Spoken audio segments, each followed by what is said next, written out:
అదే రకంగా మా కర్నూలు అధ్యక్షురాలు గౌరవనీయులు గుడిసె కిష్టమ్మ గారు, అదే రకంగా జిల్లా నాయకత్వం, ఇక్కడ ఉన్నటువంటి ఎన్డీఏ ఉన్నటువంటి బీజేపీ, జనసేన, అదే రకంగా మేమందరం కూడా ముఖ్యమంత్రి వారు నారా చంద్రబాబు నాయుడు గారికి మా ఎమ్మిగనూరు నియోజకవర్గం తరఫున స్వాగతం పడడానికి సిద్ధం చేస్తూ ఆ కార్యక్రమాన్ని ఏ రకంగా చేయాలని చెప్పి ఈరోజు ఒక స్ట్రాటజీ, ఒక మీటింగ్ పెట్టుకొని మేమందరం కలవడం జరిగింది. మరి అదేవిధంగా ఈరోజు చూస్తే మీరు దాదాపుగా రైతు శ్రేయస్సు అన్నప్పుడు మా ఎమ్మిగనూరు నియోజకవర్గానికి సంబంధించిన రెండు అత్యంత కీలకమైనటువంటి ప్రాజెక్టులు.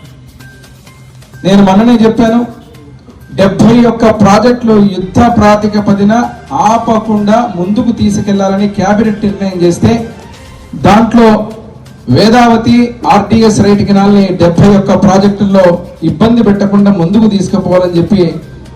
గత కేబినెట్లోనే 3-4 నెలల క్రితమే కేబినెట్లో ఆమోదించడం, నిన్న లేక మొన్న అంటే దాదాపు ఒక 3-4 రోజుల క్రితం ఏదైతే రాయలసీమకు అత్యంత ప్రాధాన్యత క్రమంలో ఉంచుతూ గత ప్రభుత్వం మొదలుపెట్టి పూర్తి చేయనటువంటి ఆ ప్రాజెక్టులను కూడా త్వరితగతిన పూర్తి చేస్తామని చెప్పి 19 ప్రాజెక్టులను గుర్తిస్తే దాంట్లో కర్నూలు పశ్చిమ ప్రాంతం మా ఎమ్మిగనూరు నియోజకవర్గంలో జీవనాడైనటువంటి గాజుల దిన్నె ప్రాజెక్టుని గత ప్రభుత్వం కేవలం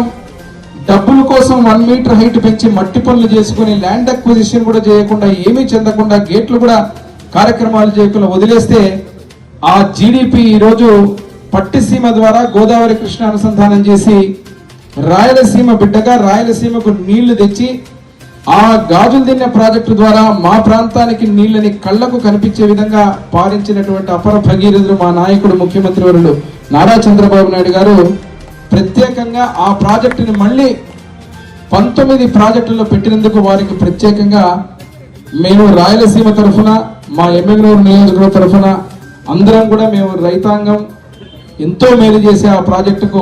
ప్రాధాన్యత క్రమంలో పెట్టినందుకు వారికి పాదాభివందన తెలియజేస్తున్నాం. ముఖ్యమైన ఉద్దేశం, రైతులకు గతంలో రీసర్వే పేరు మీద అనేక ఇబ్బందులు గురి చేసి ఇష్టారాజ్యంగా గట్ల దగ్గర నుంచి ల్యాండ్ టైటిల్ యాక్ట్ దగ్గర నుంచి ప్రతి ఒక్క రైతును కూడా పూర్తిగా ఇబ్బంది పెట్టి వారి ఆస్తులకు, వారికి సంబంధించినటువంటి తాత ముత్తాతలు సంపాదించిన ఆస్తులకు పాస్బుక్ల మీద కూడా గత ముఖ్యమంత్రి ఫోటోలు అచ్చు వేసుకున్నటువంటి చరిత్ర నుంచి ఈరోజు ఒక రైతుకు పాస్బుక్లు రాజముద్రతో ఇవ్వడమే కాకుండా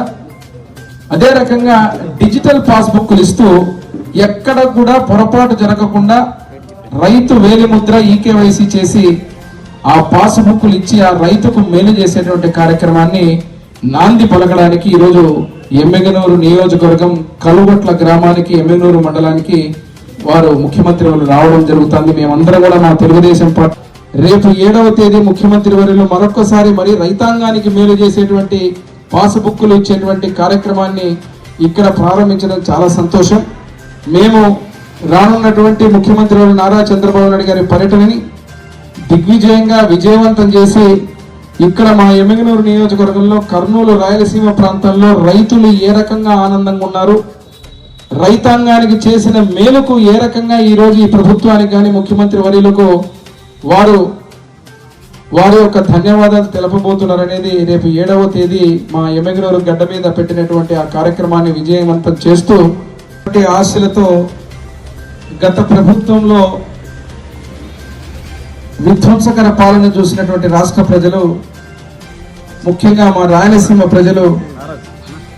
సంక్షేమము, అదే రకంగా రైతు అభ్యున్నతి, అదే రకంగా అభివృద్ధిని ముందుకు తీసుకుపోవాలనే ఉద్దేశంతో తిరుగులేని మెజారిటీతో కూటమి ప్రభుత్వాన్ని అధికారంలోకి తేవడం జరిగింది. తద్వారా ముఖ్యమంత్రిగా నారా చంద్రబాబు నాయుడు గారిని, డిప్యూటీ సీఎంగా పవన్ కళ్యాణ్ గారిని, నరేంద్ర మోడీ గారి నాయకత్వంలో ప్రధానమంత్రి వర్యులు ఎన్డీఏ గవర్నమెంట్ని అధికారం తేవడం, లోకేష్ బాబు గారు యువగల రథసారథిగా ఆ రోజు ప్రతి ప్రాంతంలో పాదయాత్ర చేసి అనేక సమస్యలని గుర్తించి ఇటు రైతులకు, యువకులకు అనేక సమస్యల మీద ఒక కార్యాచరణ చేస్తూ రాయలసీమ డిక్లరేషన్ కూడా ఇచ్చి అధికారంలో రావడం జరిగింది. మరి ఈరోజు ఈ విషయాన్ని ఎందుకు ప్రస్తావిస్తున్నామంటే 19 నెలల పాలన తర్వాత అనేక రంగాలలో అనేక డిపార్ట్మెంట్లో ఒక గొప్ప సంస్కరణ తీసుకొని వచ్చి గత ప్రభుత్వం చేసిన అనేక తప్పిదాలని సరిదిద్దుతూ శాపాలుగా ఉన్నటువంటి ఆ పాపాలు ప్రక్షాళన చేస్తూ మళ్ళీ చెప్పిన హామీలని అదే రకంగా చెప్పని పనులను కూడా చేస్తూ ఈ ప్రభుత్వం 19 నెలల పరిపాలన సాగింది. బీజేపీ, జనసేన, ఎన్డీఏ కూటమిలో ఉన్న నాయకులు, కార్యకర్తలు అందరి తరఫున కూడా మా ముఖ్యమంత్రి వారు నారా చంద్రబాబు నాయుడు గారి యొక్క పర్యటనకు వేచి ఉన్నాం. 7వ తేదీ ఘన విజయం సాధించేందుకు ముందుకు పోతాం తెలియజేస్తూ సెలవు తీసుకుంటాం.